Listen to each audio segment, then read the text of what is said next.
Singleton class वही जिस class का केवल और केवल एक ही ऑब्जेक्ट क्रिएट किया जा सकता हो, वो आपकी क्या कहलाएगी? Singleton class. तो एक ही ऑब्जेक्ट क्रिएट किया जा सकता हो, उसके लिए हमें कुछ ना कुछ फंक्शनैलिटी या कुछ कंडीशंस रखनी होंगी। ठीक। ऑब्जेक्ट क्रिएट करने के लिए कौन रिस्पॉन्सिबल होता है? कंस्ट्रक्टर। कंस्ट्रक्टर है ना। जब कभी भी हम न्यू कीवर्ड लगा के करते हैं, उसके बाद जो नाम लिखा जाता है वो कंस्ट्रक्टर ही कॉल होता है ना। और जिस तरह का हम उसके बाद कंस्ट्रक्टर का नाम लिखते हैं, उसी तरह का कंस्ट्रक्टर कॉल होता है। अगर मैं पैरामीटराइज करूंगा तो पैरामीटराइज वाला ही कॉल होगा, अगर मैं डिफॉल्ट करूंगा तो डिफॉल्ट वाला ही कॉल होगा। ऐसे ही तो होता है। कहाँ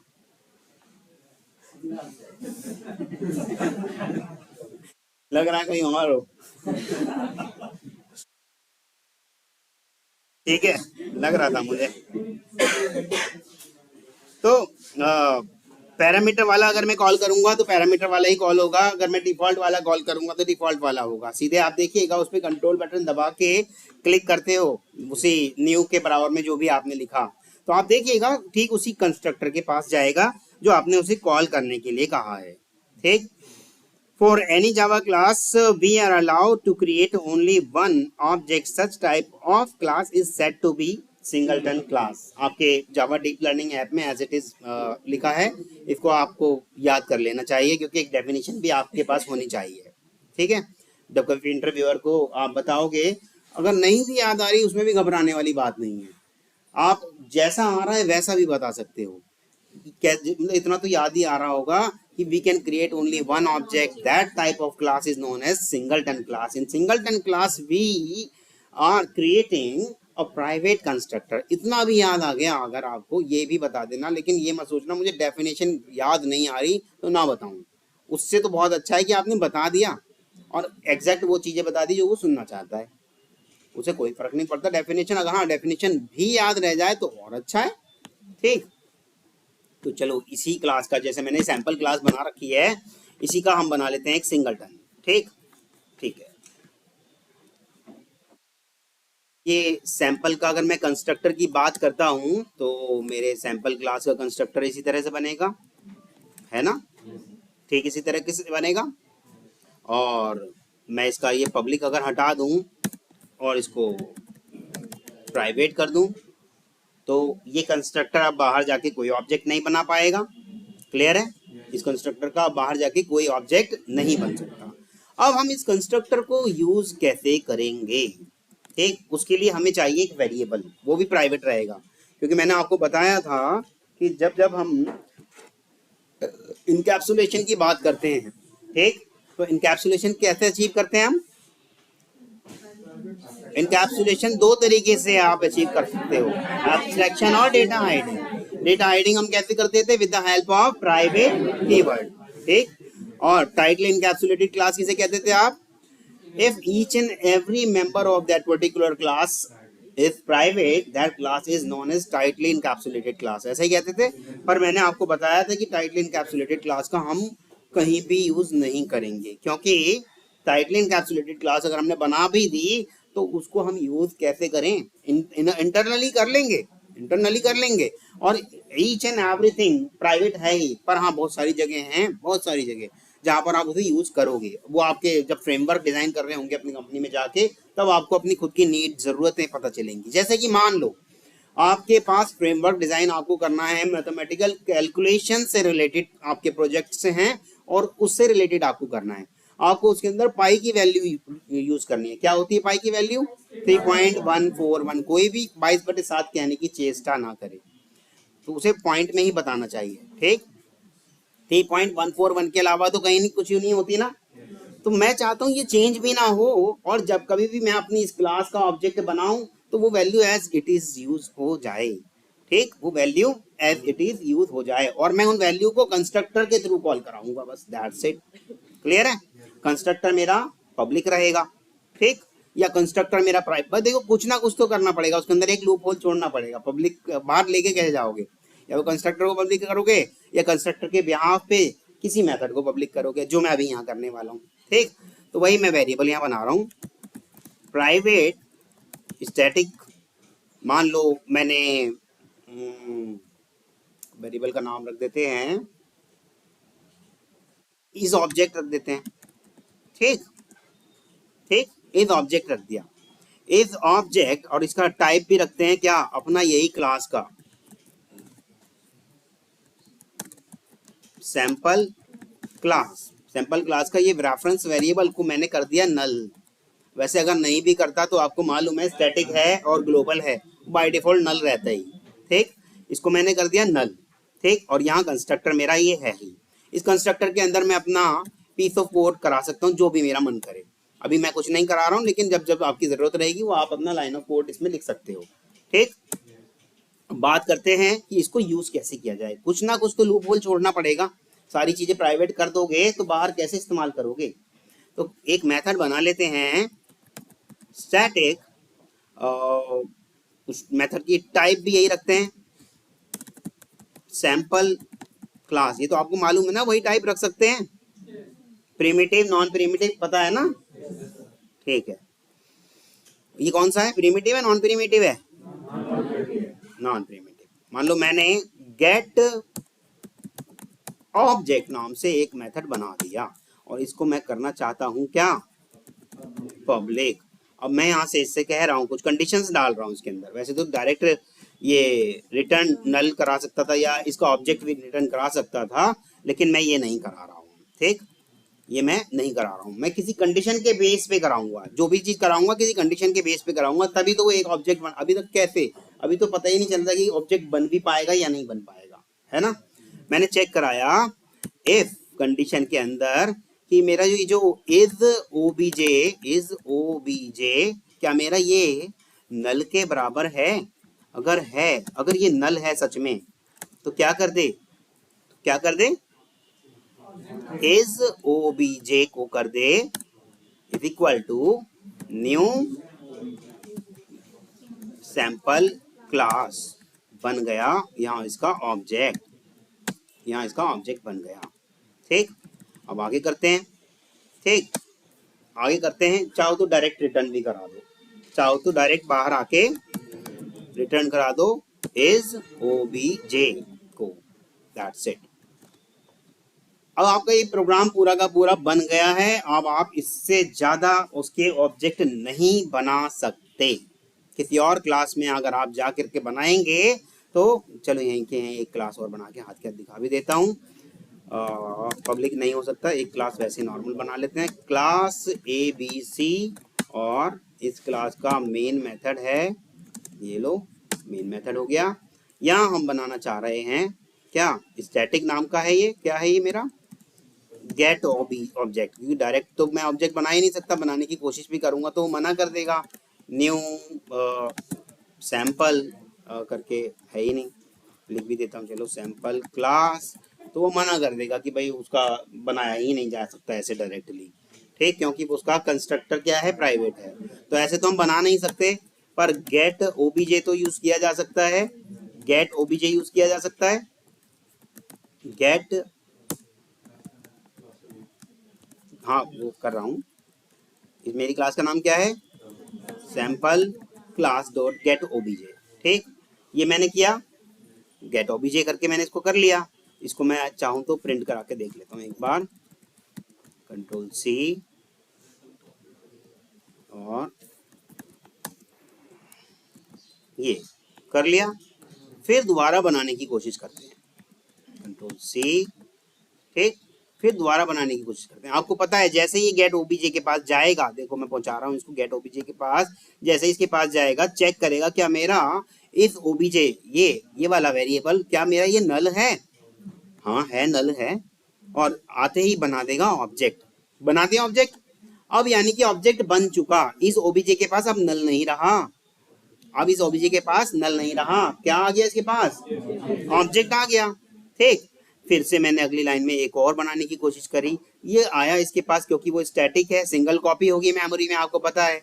ठीक, उसने फिर चेक करा क्या मेरा इस ओबीजे नल है क्या, अब वो नल है, अब नल नहीं है, तो उसे अंदर आने ही नहीं देगा और रिटर्न कर देगा वही जो पहले उसके पास रहा है। नल थोड़ी करेगा जो पहले उसके पास रहा है। ठीक, अभी रन करके देख लेते हैं इसको कंडीशन के साथ।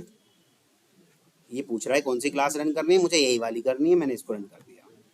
ठीक, देखिएगा तीनों के तीनों ऑब्जेक्ट को एक ही एड्रेस आ रहा है, यानी कि और ऑब्जेक्ट उसने बनाए ही नहीं, क्योंकि वो स्टैटिक होने की वजह से मेमोरी में उसकी सिंगल एक ही कॉपी पड़ी थी। वो जब चेक करने किया क्या वो नल है, लेकिन अगर हमने इसको दोबारा से रन किया होता या फिर यहाँ कहीं सेटिंग कर दी उसको नल करने की, तब वो पुराने वाले को डिस्ट्रॉय करके कर देगा। गेटिंग और नॉट? मैं इसको अगर ऐसे कर दूं, कहाँ बनाया था हमने कंस्ट्रक्टर, अभी ये रहा, मैं इसको अगर इसके बाद यहाँ से ऐसे कर दूं, सैंपल क्लास डॉट इज, नहीं आ रहा क्यों, स्टैटिक तो है, ओ सॉरी प्राइवेट कर दिया ना, कैसे यूज हो सकता है, नहीं हो सकता, उसे भी तो प्राइवेट कर रखा है, नहीं हो पाएगा, तो कोई चांस ही नहीं है बनने का। मैं यहाँ से नल करना चाह रहा था एक और बनाने के लिए, पर कोई चांस ही नहीं है, दूर दूर तक आपका एक ही ऑब्जेक्ट बनेगा। क्लियर है? रिटर्न में लेके नल रहे तो फिर बनाया ही किस लिए आपने उसका ऑब्जेक्ट, वो तो रिटर्न करा देगा, वही इस मेथड से रिटर्न लेके आएगा नल, और यहाँ ऑब्जेक्ट ही नहीं बना, वो तो नल ही रह गया, फिर तो ऑब्जेक्ट ही नहीं बना। हाँ, फिर ऑब्जेक्ट नहीं बनेगा। अब मेरा सवाल आपसे ये है, क्या मैं किसी क्लास को डबल टन बना सकता हूँ? अभी सिंगल टन सिखाया, क्या मैं किसी क्लास को डबल टन बना सकता हूँ? मैं चाहता हूँ उस क्लास के केवल 2 ही ऑब्जेक्ट बने। हाँ, अब डबल से ज्यादा करेंगे तो मल्टी टन भी हो जाएगा, वहीं धीरे धीरे लेके आ रहा हूँ मल्टी टन तक, पहले डबल टन तो बता दूं। हो सकता है, अब आपको यही चीज करनी होगी, क्या करना होगा, एक और वेरिएबल बना लो, इस ओबीजे की जगह इस ओबीजे 1 कर दो, बस कोई भी पूछे क्या हमारा मल्टी टन हो सकता है, हाँ जी हो सकता है, एक और बना लो, यहाँ चेक करा लिया क्या ये ओबीजे नल है, ठीक, एल्स इफ में लगा दो, क्या मेरा ओबीजे 1 नल है, ये तो पक्का नल मिलेगा, तो यानी कि आप दूसरा ऑब्जेक्ट यहाँ से बन जाएगा, समझ रहे हो, रिटर्न करा दो फिर बाद में इस ओबीजे को एल्स में करके, वो आपके ऊपर है कि आप कैसे रिटर्न करा रहे हो। अब क्या मैं मल्टी टन बना सकता हूँ, यानी कि थ्री टन बना सकता हूँ, 3 वेरिएबल बना के 3 कंडीशन लगा दो, तो इसका मतलब आपके ऊपर है आप कितने ऑब्जेक्ट बनाना अलाउ करते हो, ये आपके ऊपर है, पर आपसे इंटरव्यूअर हमेशा सिंगल टन ही पूछेगा। कभी कभी अगर मान लो इंटरव्यूअर बहुत अच्छा मजा हुआ है, अच्छे से सीखा साखा है, वो पूछ सकता है आपसे ये वाली बात, क्या डबल टन कर सकते हैं, तो उस चीज से घबराना मत। हाँ जी बिल्कुल सेम कॉन्सेप्ट लगा देंगे, 2 वेरिएबल बना देंगे, इफ एल्स कंडीशन के अंदर वो लगा देंगे, चेक करा देंगे दूसरे वाले वेरिएबल के साथ, हो गया डबल टन। अब तीसरा ऑब्जेक्ट पूछेगा आपसे, बन सकता है नहीं, क्योंकि हमने 2 ही वेरिएबल बनाए हैं और दोनों की दोनों का नल फिनिश हो गया, ऑब्जेक्ट असाइन हो गया, अब वो जैसे ही चेक करने जाएगा हमेशा उसको ऑब्जेक्ट मिलेगा, नल के इक्वल रहेगा नहीं और अंदर आने नहीं देगा, तो ऑब्जेक्ट कैसे बनेगा। गेटिंग और नॉट? यहाँ तक किसी को कोई इशू? इसका रियल टाइम में बताया तो मोर सिक्योरिटी, मैं भाई जितनी आप सिक्योरिटी करते जाओगे उतना आप चीज़ों को कॉम्पैक्ट करते जाओगे, ठीक। यही मैंने अभी जो आपको बताया पाई वाला एग्जांपल, आप चाहते नहीं कि वो वाली वैल्यू मेरी यूज हो कहीं पे, अब जैसे मैंने ये 2 लाइन लिख दी ऐसे, आप चाहते हो कि कोई पीस ऑफ कोड बस मेरा एक ऑब्जेक्ट बने और उस ऑब्जेक्ट के बिहाफ पे वही 3-4 लाइन का या 25-30 लाइन का कोड मेरा एग्जीक्यूट हो जाए, जो भी आप चाहते थे, पर लेकिन और किसी तरीके से आप चाहते हो ना हो, वो सिर्फ एक ही बार हो, तो ऐसी वाली चीज़ों के लिए आपको सिंगल टन कॉन्सेप्ट अपनाना पड़ेगा, ठीक। तो सर मैं सिंगल वेरिएबल से नहीं कर सकता, इस ओबीजे 1 बनाना जरूरी है, मैं सिंगल वेरिएबल से कैसे करोगे, मैं कंस्ट्रक्टर को पैरामीटराइज कर दूंगा प्राइवेट करके, और तो कुछ ना कुछ तो करा ना, तो कुछ ना कुछ तो डिफरेंट करा भाई, फिर प्राइवेट कंस्ट्रक्टर जो आपने बनाया उसको पैरामीटराइज करा दिया, उसके अंदर भी तो कोई कंडीशन लगाओगे, उसे कैसे एक्सेस करोगे, वो भी प्राइवेट, आप बताओ कैसे एक्सेस करोगे। करना तो उसे भी ऐसे ही किसी वेरिएबल की हेल्प से पड़ेगा, डायरेक्ट कैसे करोगे, डायरेक्ट तो वो नहीं हो पाएगा, हर बार वेरिएबल नहीं बनाना पड़ेगा, एक वेरिएबल से भी हो जाएगा। बताओ मुझे कोड कैसे हो जाएगा, मैं भी जानूं। ये लो, ये मेरा एक कंस्ट्रक्टर और बन गया, जिसके अंदर मैंने डाल दिया, ये लो इंट एक्स डाल दिया, ठीक है। अब बताओ कैसे करूं, अच्छा यहाँ करके एल्स इफ कर दूं, ऐसे कहना चाह रहे हो, उसी कंस्ट्रक्टर में जो बनाया मैंने अभी, कंस्ट्रक्टर के अंदर कहाँ कोड लिखते हैं हम, अच्छा सॉरी वो तो मेथड, ऐसी मेथड आप फिर एक बना दो। अच्छा एक और मैं तो वेरिएबल की हेल्प से कर रहा हूँ, आपने पूरा मेथड ही बना दिया। मैं तो छोटा रास्ता बताया आपको, आप बड़ा रास्ता लेके जा रहे हो। फिर आपको उस मेथड के अंदर भी कुछ ना कुछ पास कराना पड़ेगा बिहाफ ऑफ दिस पैरामीटर, इसके इसके बिहाफ पे, है ना। कहाँ इस्तेमाल करोगे, अंदर ले जाके किसी मेथड के अंदर इसको यूज करने वाले होंगे ना, तो मेथड से ही तो डालोगे इस एक्स को, तो वो मेथड भी पैरामीटराइज बनाओगे, कर सकते हो। फिर वो पैरामीटराइज कंस्ट्रक्टर के वजह से कर सकते हो। भाई देखो आपके ऊपर है, आप वेरिएबल की हेल्प से कर लो या एक और मेथड बना के जब उसे कॉल कर रहे होंगे उस मेथड में पैरामीटर बना के कर लो, ठीक है। हाँ जी, हाँ जी, प्राइवेट बनाना ही पड़ेगा, स्टैटिक बनाना ही पड़ेगा। स्टैटिक क्यों बनाया हमने, क्योंकि मैं चाहता हूँ कि बिना ऑब्जेक्ट, और ऑब्जेक्ट के साथ ऑब्जेक्ट का ही तो खेल हो रहा है यहाँ सारा।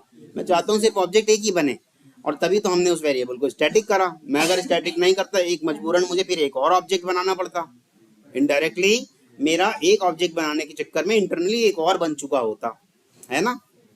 तो उसी चीज से बचने के लिए तो हमने उसको स्टैटिक कर दिया कि डायरेक्ट इस्तेमाल हो जाए, ठीक।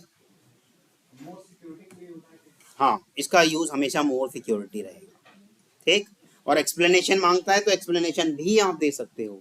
मैं चाहता हूँ मेरा पीस ऑफ कोड सिर्फ एक बार एग्जीक्यूट हो behalf of that, I mean to say that object creation, और मैं चाहता हूँ दोबारा वो एग्जीक्यूट हो ही ना, इसलिए मैंने उसे अलाउ ही नहीं करा कि दूसरा ऑब्जेक्ट बन भी जाए।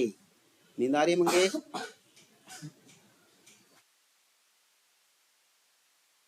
यस, मैंने कहा था ज्यादा से ज्यादा 10-15 मिनट का ही होगा, हो ही गया। स्टैटिक और नॉन स्टैटिक क्लास के बारे में, क्लास का स्कोप नहीं कराया मैंने अभी तक क्या?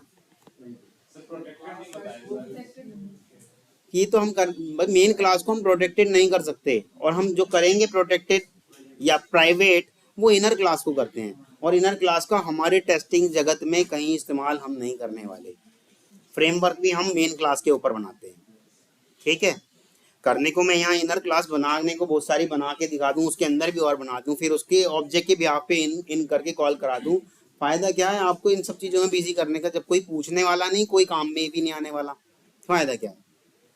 जैसे मान लो ये मेरी क्लास बनी हुई है सैंपल, इसी के अंदर फिर एक और क्लास करके इनर करके बना दूंगा, और उसे उसी क्लास के जब जैसे ये वाली क्लास का अंदर वाली क्लास का ऑब्जेक्ट बनेगा, तब जाकर के बाहर वाली क्लास का ऑब्जेक्ट बन के डॉट लगा के फिर इस्तेमाल कर पाओगे उसको। फायदा क्या है लेकिन इतनी सारी चीजें करने का, जब आपसे कोई पूछने ही वाला नहीं, ठीक। एग्जाम में पूछा था, माय डियर हम एग्जाम की तैयारी नहीं करा रहे, हम नौकरी की तैयारी करा रहे हैं। तो आप सेपरेट पूछ सकते हो, आराम से सब चीज बताऊंगा, ठीक है। पूरी क्लास का तो वो मत करो, क्योंकि क्लास मुझे मालूम है, अब फिर अब घर जाके वो से इम्प्लीमेंट कर करके देखेंगे, ये तो हमारा हुआ नहीं। सर उसकी अलग फीस है। कोई ऐसा नहीं है, बता दूंगा आपको। चलो मैं यहीं तक रखता हूँ, इसमें और कुछ बचा है नहीं, आप खुद बना के देख लेना आप 2-4, ठीक है। मेमोरी मैनेजमेंट भी बताऊंगा मैं, थीटा अभी सामने डेल्टा बैच से बोल के आया हूँ, 10-15 मिनट में मैं आ रहा हूँ, उनका वो कराना है मुझे, ऊप्स कराना है, ठीक है।